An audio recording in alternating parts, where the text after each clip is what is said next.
महाराष्ट्र में क्या हुआ? बीदर महाराष्ट्र के बॉर्डर में है। महाराष्ट्र में जानते हो क्या हुआ?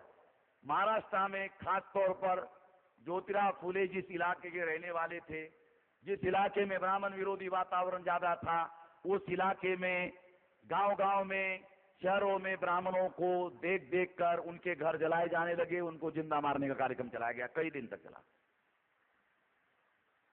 आप लोगों को मालूम नहीं होगा, इधर बिदर वालों को मालूम नहीं होगा, कर्नाटक के लोगों को मालूम नहीं होगा, ये आंध्रा के लोगों को मालूम नहीं है। मैं महाराष्ट्र का रहने वाला हूं, आप लोगों को बता रहा हूं। उसके बाद ब्राह्मणों ने सोचा, ब्राह्मणों के सामने दो बड़ी समस्याएं थी। ब्राह्मण विरोधी बहुजन समाज को ब्राह्मण विरोधी वातावरण से अलग कैसे किया जाए, एक समस्या। दूसरा, अल्पसंख्यक ब्राह्मणों को अगर बहुजन समाज समर्थन नहीं देता है तो चुनाव में ज्यादा से ज्यादा सीटें कैसे जीती जाए। अगर हम ज्यादा से ज्यादा सीटें नहीं जीतते हैं तो आजाद भारत में चुनाव लड़े बगैर ब्राह्मणों का कब्जा संभव नहीं होगा। इसलिए आजाद भारत पर अगर कब्जा करना है तो ज्यादा से ज्यादा सीटें जीतने होगी, और ज्यादा से ज्यादा सीटें जीतने के लिए बहुसंख्य बहुजन समाज का समर्थन ब्राह्मणों को मिलना जरूरी है। कीपिंग इन माइंड, इस बात को ध्यान में रखते हुए ब्राह्मणों ने रणनीति बनाई, और उस रणनीति का हिस्सा है ब्राह्मणों ने प्रचार किया, ब्राह्मण गो ब्राह्मण प्रतिपालक थे। शिवाजी महाराज गो ब्राह्मण प्रतिपालक थे। गो मीन्स गाय और ब्राह्मण मीन्स ब्राह्मण, गाय और ब्राह्मणों के प्रतिपालक थे। ये प्रचार ब्राह्मणों ने बहुजन समाज में करना शुरू कर दिया, और इस काम के लिए उन्होंने यशवंतराव चौहान का इस्तेमाल किया।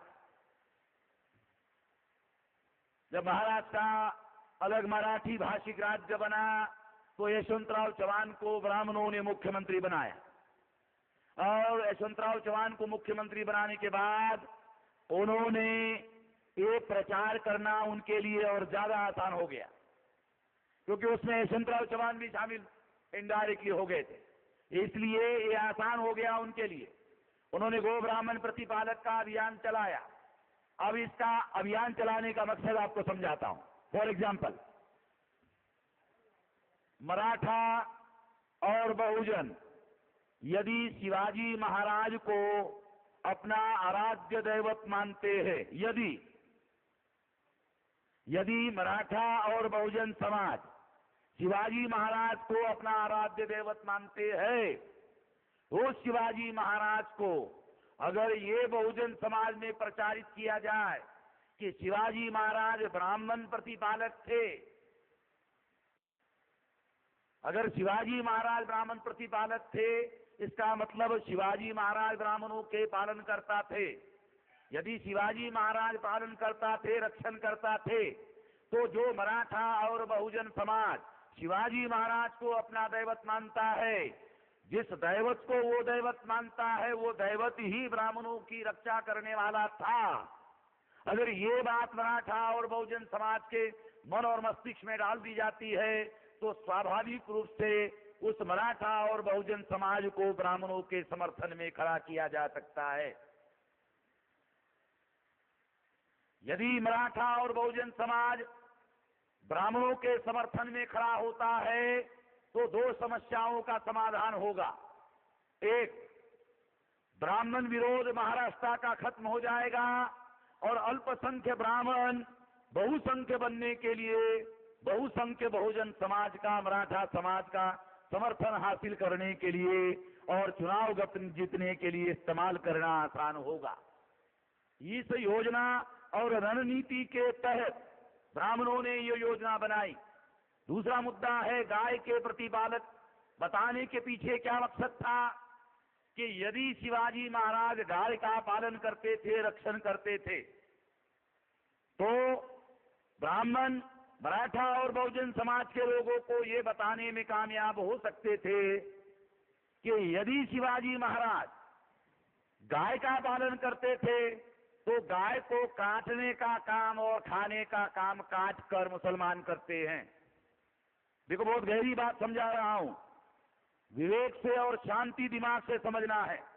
दोनों लोगों को, मुसलमानों को, SC, ST, OBC, Maratha, Lingayat, दोनों को समझना है। बहुत खास बात समझा रहा हूं। यदि ब्राह्मण इन लोगों को दिमाग में डालते थे, बात समझकर, योजना बनाकर, कि मुसलमान गाय को मारते हैं, गाय को काटते हैं, गाय को काटकर उसका मांस खाते हैं, यदि मुसलमान ऐसा करते हैं और शिवाजी महाराज गाय की रक्षा करते हैं और मुसलमान काटते हैं, मुसलमान काटते हैं और शिवाजी रक्षा करते हैं। ध्यान रखो, बहुत खास बात समझा रहा हूं। मुसलमान गाय को मारते हैं, काटते हैं, खाते हैं, और शिवाजी महाराज रक्षा करते हैं। और शिवाजी महाराज रक्षा करते तो शिवाजी महाराज को मानते कौन? मराठा, बहुजन। अगर शिवाजी महाराज रक्षा करते थे तो मराठा की जिम्मेदारी है गाय की रक्षा करना, बहुजन की जिम्मेदारी है गाय की रक्षा करना। क्यों? क्योंकि शिवाजी भी रक्षा करते थे। अगर शिवाजी रक्षा करते थे तो मराठा और बहुजन को भी गाय की रक्षा करना चाहिए। गाय की रक्षा करने का क्या मतलब? मुसलमान काटते हैं तो तुमको भी गाय की रक्षा करने के लिए जरूरी हुआ तो मुसलमान को काटना होगा। तो समझ में आ रहा है? फसाद होता है।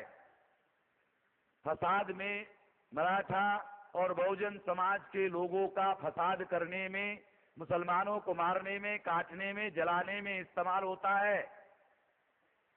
कोई ब्राह्मण मुसलमान के घर पर जाकर जलाने का, काटने का, मारने का काम नहीं करता। ब्राह्मण इन लोगों को मुसलमानों के विरोध में मानसिक रूप से तैयार करता है और तैयार करने के बाद में उनका फसाद में इस्तेमाल करता है। और इस तरह से SC, ST, OBC, Maratha, Lingayat का इस्तेमाल करते हुए ये फसादात सारे महाराष्ट्र में या इसी तरह से अलग अलग राज्यों में अलग अलग तरह के कारण बताकर फसादात करवाए जाते हैं और इन लोगों का इस्तेमाल किया जाता है। गाय का रेफरेंस फसाद करवाने के लिए मैन पावर सप्लाई करने का मामला था। योजना बनाकर ऐसा होता था।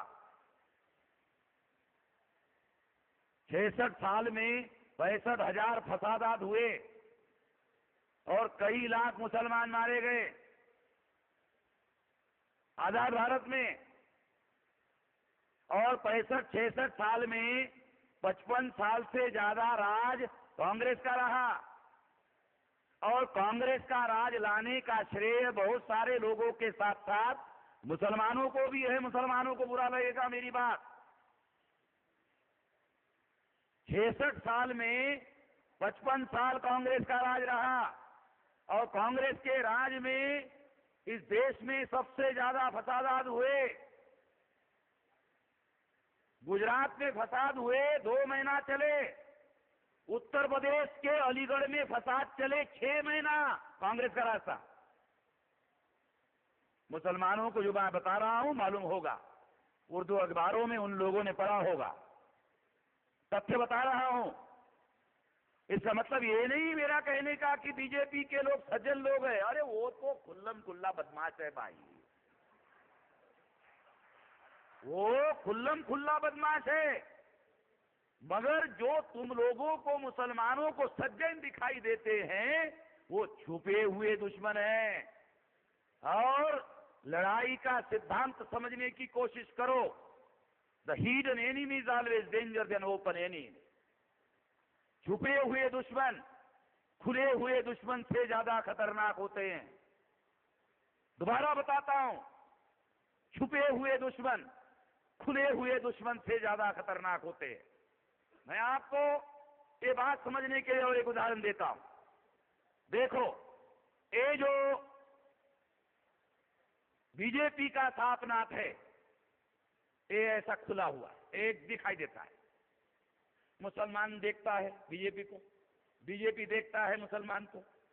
बीजेपी कहती है मुसलमान विरोधी है, मुसलमान कहता है बीजेपी विरोधी है। जैसे मैं देहाती आदमी हूं, देहाती उदाहरण बताता हूं, देखी हुई बात बोल रहा हूं। खेती में सांप जब आदमी को देखता है तो आदमी को देखते ही सांप डर जाता है, और पोजीशन लेके अपना बचाव करता है। जैसे ही सांप देखता है ऐसा पोजीशन लेता है। आप लोगों को भी मालूम होगा, पोजीशन देखता है ऐसा पोजीशन लेता है। और जब आदमी ऐसा खड़ा रहता है तो कभी कभी वो हिलता है, आदमी हिलता है, तो ये सांप भी ऐसा ऐसा करता है।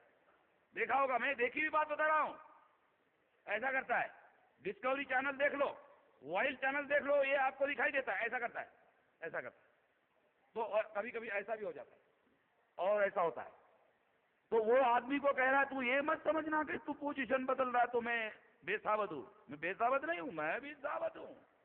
सांप आदमी को बोल रहा है, आदमी सांप को देख रहा, सांप आदमी को देख रहा है, दोनों एक में को देख रहे। और दोनों जब एक में को देखते हैं, वो उसको देखता है, वो उसको देखता है, थोड़ी देर में आदमी भी चला जाता है, सांप भी चला जाता है, दोनों अपना अपना बचाव कर लेते हैं। जो खुला दुश्मन होता है उससे आदमी अपना बचाव कर सकता है, और जो छुपा दुश्मन है, आस्तीन का सांप है, जैसे कांग्रेस का जो सांप है, ये सांप आस्तीन का सांप है, ये छुपा हुआ सांप है। कल तक राजशेखर रेड्डी को सर पर बिठाया था, उसके बेटे को जेल में डाल दिया। तो क्या ये माना जाए कि वो उसके मित्र थे, राजशेखर रेड्डी के मित्र थे? ये तो नहीं माना जा सकता, मगर वो ऐसा मानते थे, वो ऐसा मानते थे। मैं इसीलिए आपको बता रहा हूं, मुस्लिम लोगों को ये ध्यान रखने की बात है, समझने की बात है। ये आस्तीन का सांप है, मौका देखता है तब बाहर निकलता है, बाहर निकलकर डसता है, डसने के बाद फिर गायब हो जाता है। गायब होने के बाद हमारे लोग चिल्लाते हैं, अरे सांप आया था, डसा डसा डसा। हम चिल्लाते रहते, चिल्लाते रहते, चिल्लाते रहते हैं, और वो चला जाता है, गायब हो जाता है, पता ही नहीं चलता। अब ढूंढते रहते हैं। तो एक होता है हिडन एनिमी और एक होता है खुला हुआ दुश्मन। तो ये ध्यान रखना जरूरी है। यहां कुछ मुस्लिम लोग कांग्रेस का समर्थन करने वाले भी हो सकते हैं, मैं उनको भी ये कह रहा हूं, जो मैं कह रहा हूं छानबीन कर लो। एक बार दिल्ली में एक प्रोफेसर मुस्लिम मुझे मिलने के लिए आया, मैं दिल्ली में बैठा था, वो ऊपर आया, चौथे मंजिले में बैठा था, हमारा ऑफिस था। उसने कहा मेश्राम जी आपका भाषण सुना, मगर एक बात मैं करना चाहता हूं। मैंने कहा करिए। उन्होंने कहा बीजेपी जो है ये एक पत्थर के मानिंद है और कांग्रेस जो है ये ईंट के मानिंद है। मैंने कहा इसका क्या मतलब है? तो उसने कहा पत्थर ज्यादा सख्त होता है और ईंट थोड़ी नरम होती है। तो ऊपर हमारे ऑफिस में एक ईंट रखी हुई थी, एक पत्थर रखा था, ईंट नहीं थी। तो मैंने कार्यकर्ता को बुलाकर आवाज दिया, तो कहा कि वो ग्राउंड फ्लोर पर थोड़ी ईंटें रखी हुई है, उसमें से 2 ईंटें उठा कर ले आ ऊपर। तो वो 2 ईंटें ऊपर उठा कर लेके आया। ऊपर आने के बाद उस प्रोफेसर मुस्लिम को मैंने एक हाथ में ईंट उठाई, मैंने उसको कहा प्रोफेसर साहब आपके सर पर पहले पत्थर मारूं या ईंट मारूं? उसने कहा क्यों, डर गया? क्यों? नहीं, मैंने कहा मैं एक संगठन का राष्ट्रीय अध्यक्ष हूं, जब तक प्रयोग करके नहीं देखूंगा कि ईंट नरम है या पत्थर सख्त है, तब तक नहीं मानने वाला मैं। जब तक प्रयोग नहीं करूंगा मानूंगा नहीं। छानबीन किए बगैर मैं मानने वाला नहीं। मैं कोई गधा आदमी थोड़ी हूं, बेवकूफ थोड़ी हूं। मैं छानबीन करूंगा तभी मारूंगा, तभी मैं बात को वो इस बात को मानूंगा। मैंने कहा आप डर गए इसलिए नहीं मारूंगा, अभी केवल सवाल पूछूंगा। मैंने कहा सवाल पूछता हूं, अगर आपके सर पर पत्थर मारूं तो सर का क्या होगा? बोले टूट जाएगा। अच्छा, ईंट मारूं तो आपके सर का क्या होगा? तो कहा टूट जाएगा। अच्छा, दोनों से टूटेगा? मैंने तीसरा सवाल पूछता हूं। हाँ, दोनों से टूटेगा। अच्छा, दोनों से टूटेगा तो मेरे को ऐसा क्यों कह रहे हो कि ये नरम है और ये सख्त है? अगर दोनों मारने से सर टूटेगा तो मेरे को क्यों कह रहे हो ये नरम है ये सख्त है? तो उसने कहा मिश्राम जी मैं चलता हूं। मैंने कहा आप चलने जैसा ही है, अभी तो कुछ आगे चर्चा करने का मामला तो रहा नहीं। साथियों, ये उदाहरण जो है बहुत सारी बातें समझने जानने के लिए बता रहा हूं। ये बहुत गहरी बातें हैं जिसको जानना और समझना जरूरी है, इसके लिए ये बात आपको समझा रहा हूं। अल्पसंख्य ब्राह्मण लोकतंत्र में बहुसंख्य बने बगैर राज करने वाले, चुनाव जीतने वाले नहीं बन सकते। इसके लिए इस देश में फसाद करवाए जाते हैं। जब फसाद होता है जानते हो फसाद होता है तो क्या होता है? जब फसाद होता है तो फसाद में या तो हिंदू होता है या तो मुसलमान होता है, और कोई तीसरा नहीं होता है। अनुभव की बात बोल रहा हूं। मैं औरंगाबाद में नौकरी कर रहा था। औरंगाबाद में 3 महीने पहले शिवसेना बॉम्बे से आई, केवल 3 महीना पहले। 3 महीने के बाद महानगर पालिका का चुनाव होने वाला था, औरंगाबाद महानगर पालिका। 3 महीने के दरमियान 1 महीना रह गया, चुनाव को फसाद हो गया। फसाद हो नहीं गया, करवा दिया। फिर उसके बाद 1 महीने के बाद महानगर पालिका का चुनाव हुआ। 60 नगर सेवक की जगह थी। 60 में 3 महीना पहले जो शिवसेना आई थी उसके 29 नगर सेवक कारपोरेटर चुनकर आए। केवल 2 कम पड़े महानगर पालिका पर कब्जा करने के लिए। अभी औरंगाबाद में मेंबर पार्लियामेंट शिवसेना का है, चंद्रकांत खैरे। 35% मुसलमानों की संख्या है, और 35% मुसलमानों की संख्या और शिवसेना का मेंबर पार्लियामेंट। आप जानते हैं, मुफ्ती साहब जानते हैं जो बात मैं बता रहा हूं। काल्पनिक बातें नहीं बता रहा। मैं औरंगाबाद में नौकरी करता था, औरंगाबाद में रहता था, अपने आंखों के सामने देखी हुई बात बता रहा हूं। अल्पसंख्य ब्राह्मण को बहुसंख्य बनाने के लिए फसाद बहुत बड़ा हथियार है। फसाद योजना बनाकर बनवाया जाता है, योजना बनाकर, प्लानिंग बनाकर किया जाता है। और जब फसाद होता है तो फसाद में या तो हिंदू होते हैं या तो मुसलमान होते हैं, बाकी कोई नहीं होते। और जब शांति होती है, दूसरी बात, जब शांति होती है तो एससी होता है, एसटी होता है, ओबीसी होता है, मराठा होता है, लिंगायत होता है। जब शांति होती है तो सभी होते हैं, और जब फसाद होता है तो सभी या तो हिंदू होते हैं तो मुसलमान होते हैं। ध्यान रखो, इसका मतलब है अल्पसंख्य ब्राह्मणों को बहुसंख्य बनाने के लिए इस देश में फसाद करवाए जाते हैं, और फसाद करवाने से अल्पसंख्य ब्राह्मण बहुसंख्य होता है और फिर चुनाव जीतने में कामयाब होता है।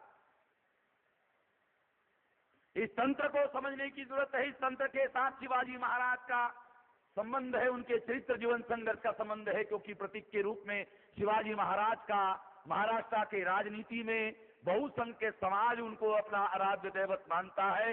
इसलिए शिवाजी महाराज के प्रतीक का इस काम के लिए इस्तेमाल किया जाता है।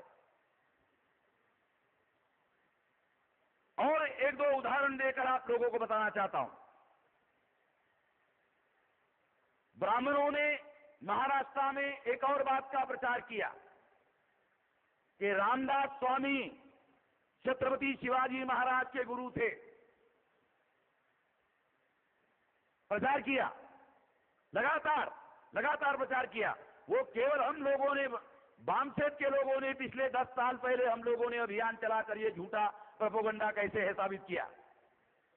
देखो, जब छत्रपति शिवाजी महाराज ने तलवार चलाई, अपना राज्य स्थापन किया और अपने आप को राजा घोषित करने के लिए पूना के ब्राह्मणों को कहा कि हमें राजा घोषित करो।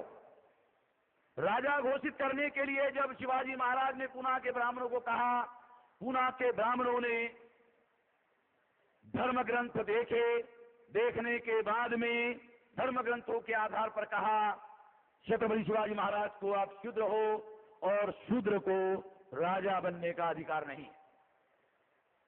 यदि रामदास स्वामी छत्रपति शिवाजी महाराज के गुरु थे तो उन्होंने अपना चेला, महान चेला छत्रपति शिवाजी महाराज को राज्याभिषेक करने के लिए पूना के ब्राह्मण को सलाह देनी चाहिए थी, नहीं दी।